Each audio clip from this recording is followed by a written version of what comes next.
Welcome to another episode of Chat Sports Talk. You know my name's Chad. Take a dive world of sports, and welcome to this following episode. This is kind of spurned off of my creation of my NBA top 75 players, and I started looking at other leagues to really kind of look into this. And since the NFL, Major League Baseball, NHL have all had over 100 years of activity, I was thinking of doing the top 100 for each league. I may do that for the NHL and Major League Baseball because it more well balanced between those two leagues. You can do that. But for the NFL, I decided to break it down by position ish.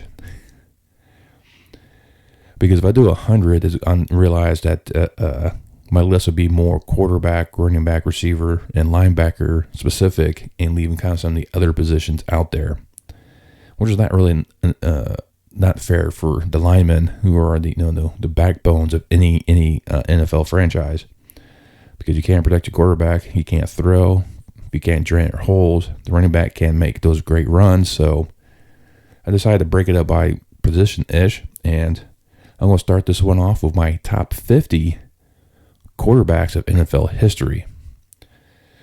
But before I get into all that one, if you could smash that thumbs up for me, especially like the content I provide you really pleases YouTube gods and help promote the channel out. You can also subscribe. I check my analytics. A lot of you guys review my work, and I love you all for doing that. 80% of you don't subscribe.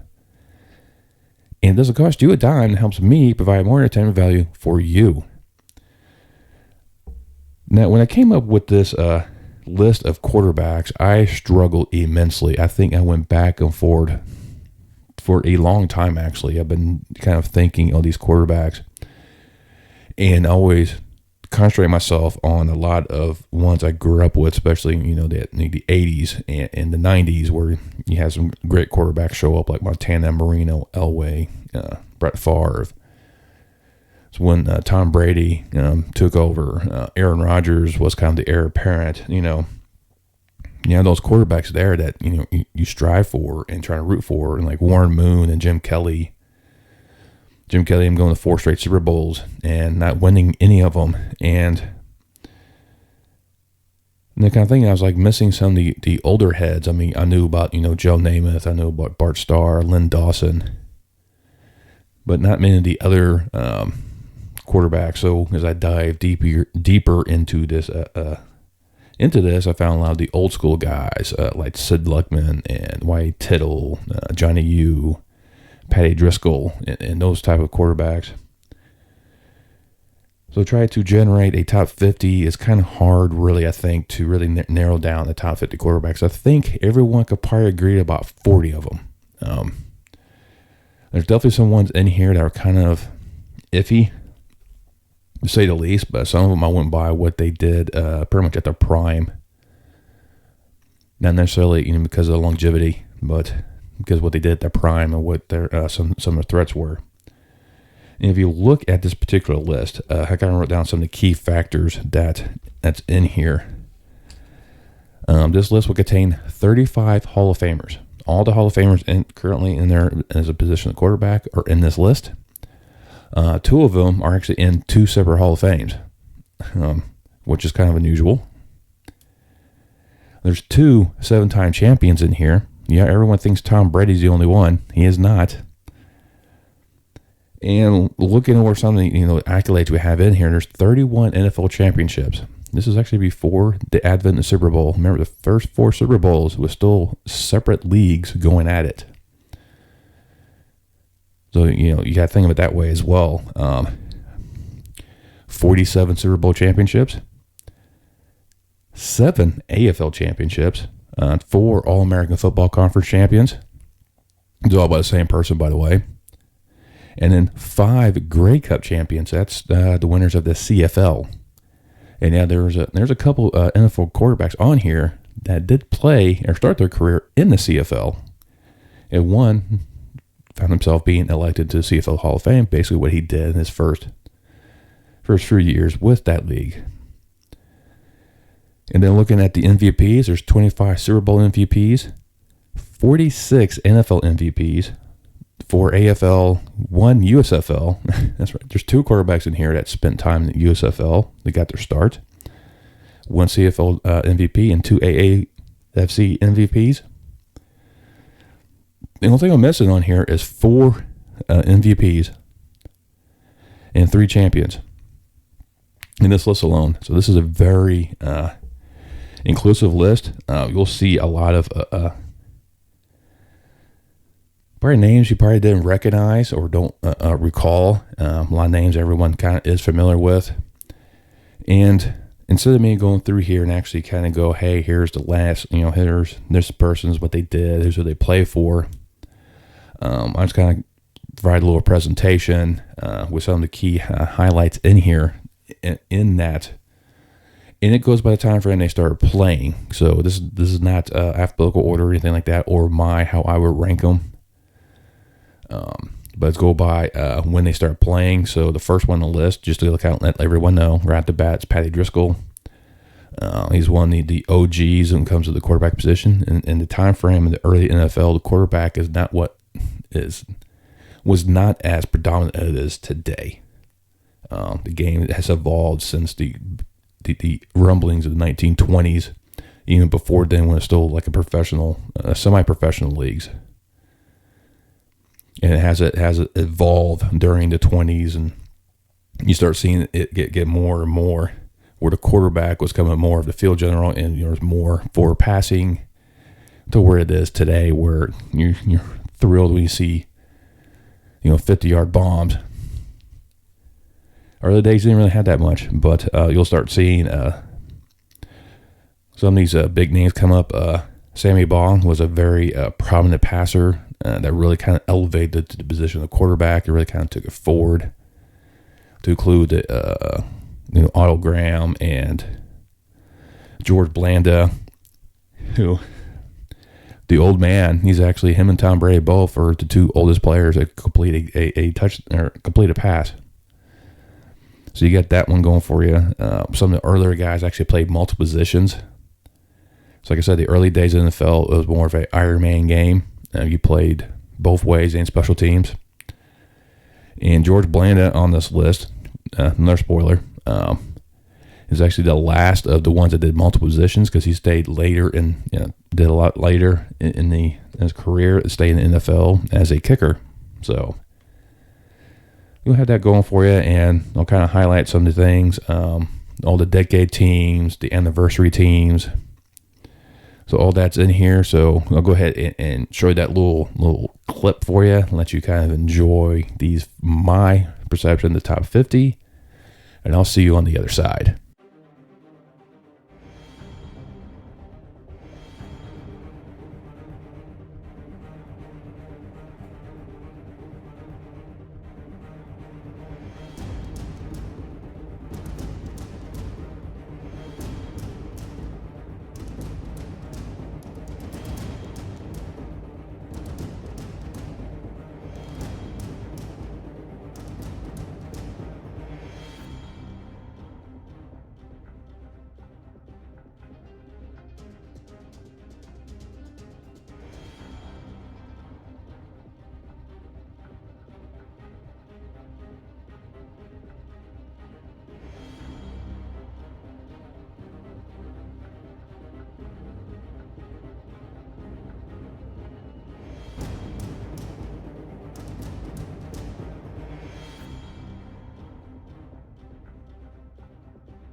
Well, I hope you enjoyed that presentation of my top 50 NFL quarterbacks.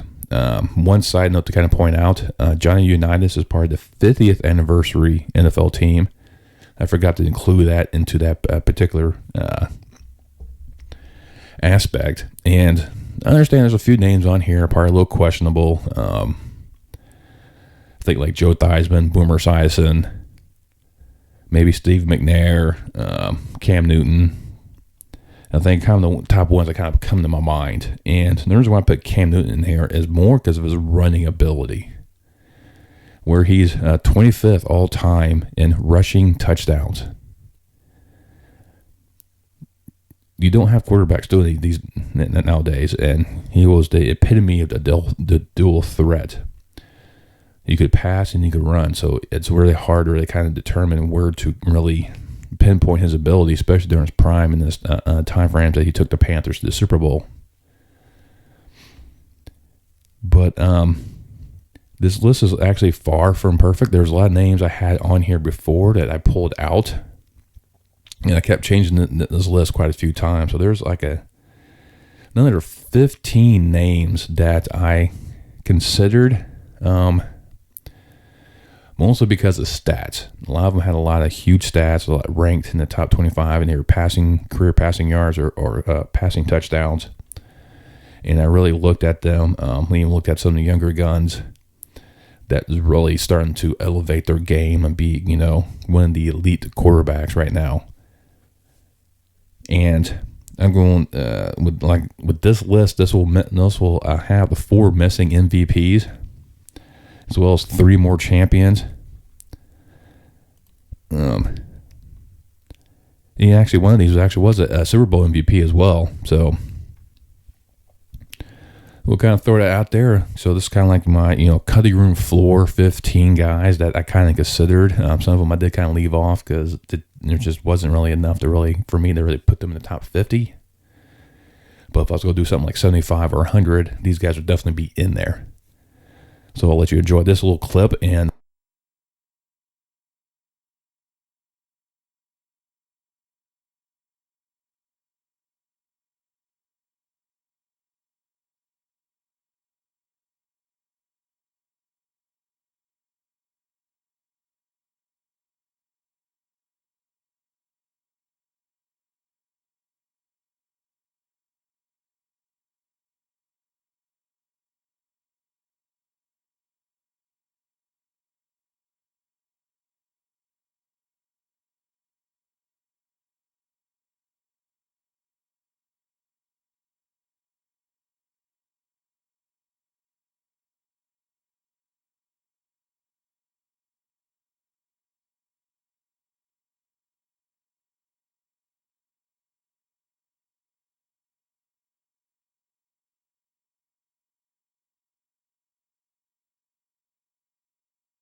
well, I know it's 15. A lot of those names on there. A lot of people are going to question, really.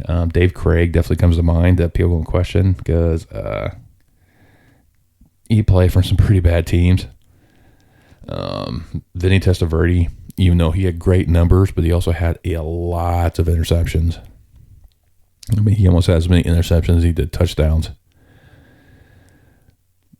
But, it's just one of these things you kind of have to look at with a grain of salt, really. A lot of quarterbacks do have a lot of interceptions because they do a lot of throwing, and sometimes they try to force the ball in a lot of areas.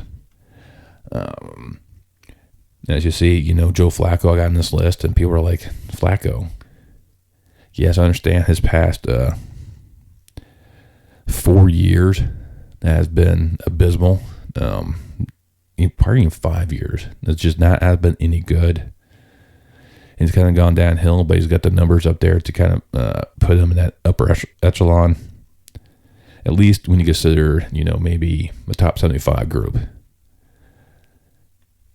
Lamar Jackson, I think he's going to do extremely well. He's already got MVP in his pocket, so he's definitely going to be in the conversation later on when he starts progressing further with his game.